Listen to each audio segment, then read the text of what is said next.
नमस्कार। इस वीडियो का टॉपिक बहुत ही इंटरेस्टिंग है जिसका नाम है new world order. World order शब्द से ये समझिए आप कि विश्व व्यवस्था। इसी वीडियो में हम ये भी डिस्कस करेंगे कि भारत विश्व गुरु कैसे बन सकता है, भारत क्या सुपर पावर बन सकता है और आने वाले समय में भारत का रुख कैसा होगा दुनिया के प्रति और दुनिया का रुख किस तरह से होगा भारत के प्रति। अभी तक हम जिस एरा में जी रहे हैं उसी को विश्व व्यवस्था कहते हैं। मतलब कि इतने सारे कंट्रीज़ के पास न्यूक्लियर पावर है, बहुत से कंट्री बहुत गरीब हैं, बहुत से कंट्री बहुत अमीर हैं, फिर भी दुनिया एक इक्विलिब्रियम को मेंटेन करना चाहती है और मेंटेन कहीं हद तक करती है। उसी को कहते हैं विश्व व्यवस्था, वर्ल्ड ऑर्डर होता है वो। दुनिया भर के जो सैकड़ों संगठन हैं, एग्जाम्पल के लिए आप यूनाइटेड नेशंस ले लीजिए, WHO ले लीजिए, इनका उद्देश्य यही है कि विश्व व्यवस्था बनाए रखना। अब जो कंट्री सुपर पावर होती है वही इस विश्व व्यवस्था को लीड करती है, तो उसका ये फर्ज भी बनता है कि पूरी दुनिया में पीस मेंटेन रखे, हेल्थ को मेंटेन रखे, डेवलपमेंट में हेल्प करे, एजुकेशन सिस्टम को स्ट्रांग करे पूरी दुनिया को, और भी कई सारे उद्देश्य होते हैं। मतलब कि व्यवस्था का उद्देश्य ये होता है कि इंसानियत को सर्वोपरि रखना। ह्यूमन के लिए ही सेफ्टी, सिक्योरिटी और डेवलपमेंट का सब कुछ है। लेकिन ये जो कोविड-19 आया, जिसमें कि पूरी दुनिया बुरी तरह से फेल हुई है, लाखों जाने गई हैं इतना सारा सिस्टम होने के बावजूद भी, तो ये कहीं ना कहीं विश्व व्यवस्था का फेलियर है। इसलिए पूरी दुनिया में एक नई विश्व व्यवस्था की बहुत ज़्यादा चर्चा हो रही है कि कोई नया विश्व व्यवस्था उभरेगा जो कि पूरी दुनिया और पूरी इंसानियत के लिए मौजूदा हालत से कुछ अच्छा होगा। वर्तमान विश्व व्यवस्था की जो मेजर खामियां रही हैं उसमें यह है कि WHO की सबसे बड़ी खामी है, उसकी क्रेडिबिलिटी पे सवाल उठ रहा है कि उसने पहले रिसर्च नहीं किया और दूसरे कंट्रीज़ को वार्न नहीं किया। और जो दूसरी सबसे बड़ी खामी उभर के आई है कि यूनाइटेड नेशन की जो सिक्योरिटी काउंसिल है वो भी स्कैनर के अंदर है कि उसने चाइना से कोविड-19 को लेके उससे सवाल क्यों नहीं किए।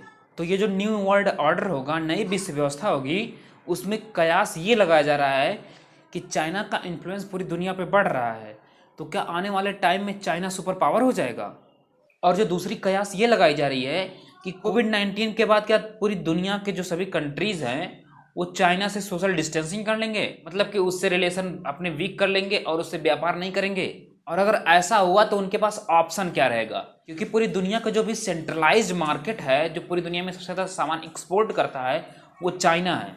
पूरी दुनिया एक हिसाब से चाइना के ऊपर ही निर्भर है। अभी क्या है कि पूरी दुनिया के जो सभी देश हैं वो ये महसूस कर रहे हैं कि किसी एक ही कंट्री के ऊपर निर्भर होना अच्छी बात नहीं है, क्योंकि अगर कोई वस्तु बहुत ज़रूरत की चीज़ है तो उसका सिर्फ एक ही सोर्स नहीं होना चाहिए, उसके मल्टी सोर्स होना चाहिए। मतलब कि चाइना के ऊपर से निर्भरता कम करना, जो कि आसान नहीं है।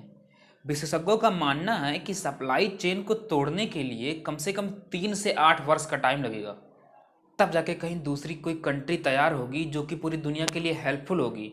वो मानवता के नज़रिए से दूसरे देश को सामान एक्सपोर्ट करेगा। एक्चुअली जो अभी तक वर्ल्ड ऑर्डर चल रहा था वो पॉलिटिकल और मिलिट्री क्राइसिस को लेकर था कि अगर ऐसा कुछ होता है तो इसको कैसे डील करेंगे। लेकिन ये जो कोविड-19 का सिचुएशन आया ये ह्यूमैनिटी को डील करने के लिए था, इसलिए हम इसमें फेल हो गए। कोविड-19 के क्राइसिस से ये एक बात ही पूरी तरह साफ हो गया है कि अभी तक हम जिस एरा में जी रहे थे उसका जो वर्ल्ड ऑर्डर है वो डिफरेंट पर्पज़ के लिए बना है। हमको ये डर था कि पूरी दुनिया में वार हो जाएगा, कहीं न्यूक्लियर वार हो जाएगा तो पूरी दुनिया तबाह हो जाएगी। इसलिए पूरी दुनिया में हमेशा पीस और शांति की बात होती थी कि हम शांति को मेंटेन रखें। यूनाइटेड नेशन भी यही करता था। लेकिन हम किसी महामारी जैसी सिचुएशन के लिए तैयार नहीं थे। क्यों नहीं तैयार थे, ये भी एक बड़ा सवाल है, क्योंकि महामारी तो पहले भी कई आ चुकी है, फिर हम क्यों नहीं तैयार थे उसके लिए। हम लड़ने और लड़ाई करने के लिए और उसे रोकने के लिए ही तैयार थे। पूरी दुनिया न्यूक्लियर पावर बढ़ाने में लगी हुई थी, अपने अपने देश के डिफेंस सिस्टम सब स्ट्रांग कर रहे थे, हथियार बहुत ज़्यादा इकट्ठा कर रहे थे। लेकिन आ गया कोविड-19। डिफेंस सिस्टम इसलिए स्ट्रांग करते कि हम अपने सिटीजन की जानें बचा सकें। लेकिन जब कोविड-19 आया तो वो लाखों डॉलर जो खर्च किए गए थे उसका कोई यूज नहीं हो पाया, वो निरर्थक हो गए, क्योंकि कई देश में लाखों लोगों की जान जा चुकी। अब जो यहाँ से आगे बातें करेंगे हम, उसमें इंडो पैसिफिक रीजन की भी बात करेंगे। न्यू वर्ल्ड ऑर्डर में इंडो पैसिफिक रीजन का क्या योगदान है। अभी रिसेंटली फरवरी में ही प्राइम मिनिस्टर मोदी और अमेरिकी राष्ट्रपति जो बाइडेन के बीच में कुछ सीक्रेट बातें हुई हैं, जिसमें कि कुछ बातें बहुत ही ज़्यादा हाईलाइटेड हैं, जिसको हम फर्दर आगे डिस्कस करेंगे। एक्चुअली बात क्या है कि यूएसए की एक खुफिया एजेंसी की रिपोर्ट है कि अगर अमेरिका ने चाइना को 2050 तक कंटेन नहीं किया तो चाइना जो है सुपर पावर हो जाएगा। और यूएसए को पीछे छोड़ देगा। और ये बातें अमेरिकी बहुत अच्छे से समझते हैं। इसलिए जो अमेरिका के फार्मर प्रेसिडेंट थे डोनाल्ड ट्रंप, वो चाइना के ऊपर बहुत सारे बंदिशें लगा रहे थे, बहुत सारे टैरिफ लगा रहे थे, जिससे कि चाइना थोड़ा सा कंट्रोल में रहे। लेकिन फिर भी चाइना किसी के हाथ नहीं आ रहा है। अब ये बात पूरी दुनिया से किसी से छुपी नहीं है। इंडिया और चाइना को लेकर जो रिसेंटली कॉन्फ्लिक्ट हुए हैं गलवान घाटी में, जो कि चाइनीज़ आर्मी इंडिया के रीजन में आ गई थी और वहाँ पे कुछ झड़प हुई थी और कुछ जवान शहीद भी हुए थे, दोनों तरफ के हुए थे। इस कॉन्फ्लिक्ट के बाद अमेरिका की तरफ से एक बहुत गंभीर स्टेटमेंट आया कि हमें एक स्ट्रांग इंडिया चाहिए। अब सोचिए, अमेरिका क्यों स्ट्रांग इंडिया चाहेगा? अब यहाँ स्ट्रांग इंडिया का मतलब क्या है? दरअसल यही डिसाइड करेगा कि आने वाले टाइम में कि वर्ल्ड का पावर किस तरफ शिफ्ट होगा। एक्चुअली जो यूएसए है इसको पूरी तरह से पता है कि चाइना का जो इन्फ्लुएंस बढ़ रहा है पूरी दुनिया में, और एशिया पे तो बहुत ज़्यादा ही है। चाइना को अगर कोई कंट्रोल कर सकता है तो वो है इंडिया, क्योंकि इंडिया ही सबसे बड़ा कंट्री है चाइना के पास। इसलिए रिसेंट के सालों में आपने ये महसूस किया होगा कि इंडिया और यूएसए के बीच में कितना कोऑपरेशन बढ़ गया है, जितना कि पहले नहीं था। और ये ऐसा नहीं है कि ये प्राइम मिनिस्टर मोदी के आने से हुआ है या फिर कांग्रेस गवर्नमेंट की ये फेलियर है, बीजेपी गवर्नमेंट की ये सक्सेस है। यहाँ पे कुछ दूसरा फैक्टर है। आपने ये भी देखा होगा कि गलवान घाटी में जो कॉन्फ्लिक्ट हुआ उसमें यूएसए के जो एम्बेसडर हैं उन्होंने अनाउंस करके सैटेलाइट पिक्चर दिया। दोस्तों, बातें जान के हैरानी होगी कि जब हमारा पाकिस्तान के साथ 1965 का वार हुआ था या 1971 का वार हुआ था, तो यूएसए ने सैटेलाइट इमेजेज, सैटेलाइट डाटा देने से साफ मना कर दिया था। इवन उस टाइम हम यूएसए से चावल इंपोर्ट करते थे, मतलब हमारे संबंध अच्छे थे।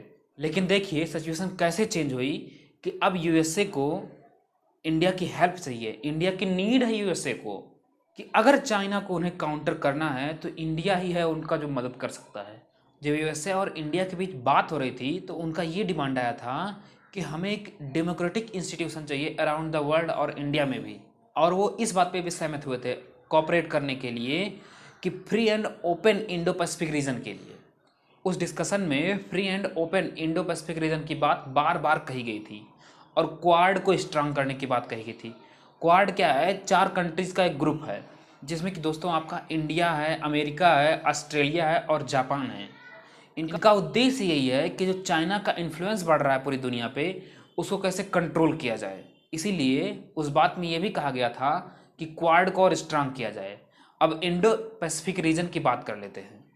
इंडो पैसिफिक रीजन वो एरिया है दोस्तों जो एशिया महाद्वीप के नीचे हिंद महासागर का पूरा क्षेत्र है, वही है।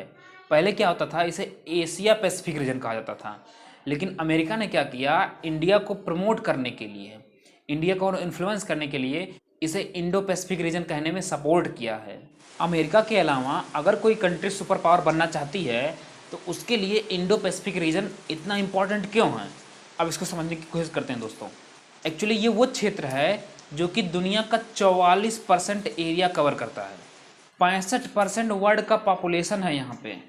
दुनिया का 62% जीडीपी यहाँ पे होती है और 65% वर्ल्ड कंटेनर ट्रेड होता है। मतलब कि जो शिप और कंटेनर के साथ ट्रांसपोर्टेशन का काम होता है वो इसी रीजन से होता है।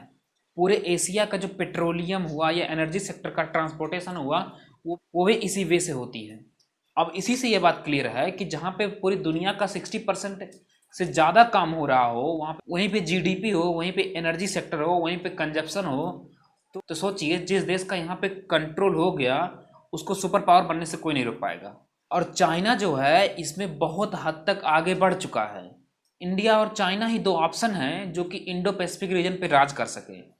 मतलब कि ये जो वर्ल्ड ऑर्डर चल रहा है दोस्तों प्रेजेंट का, इसे अमेरिकी विश्व व्यवस्था भी कह सकते हैं, जिसको उदारवादी व्यवस्था भी कहा जाता है।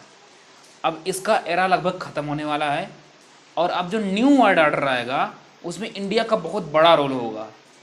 मतलब कि सुपर पावर भी बन सकता है इंडिया। सुपर पावर से 4 कंट्री ही बन सकते हैं आने वाले 20 से 30 साल में। यूएसए रहे या फिर चाइना हो जाए, रसिया या फिर इंडिया हो सकता है। इंडिया के होने के चांसेस ज़्यादा हैं यहाँ, क्योंकि अमेरिका सपोर्ट कर रहा है और यही दुनिया की नीड भी है। क्योंकि अगर चाइना सुपर पावर हो गया तो वो तो पता नहीं कितने कंट्रीज़ को खा जाएगा।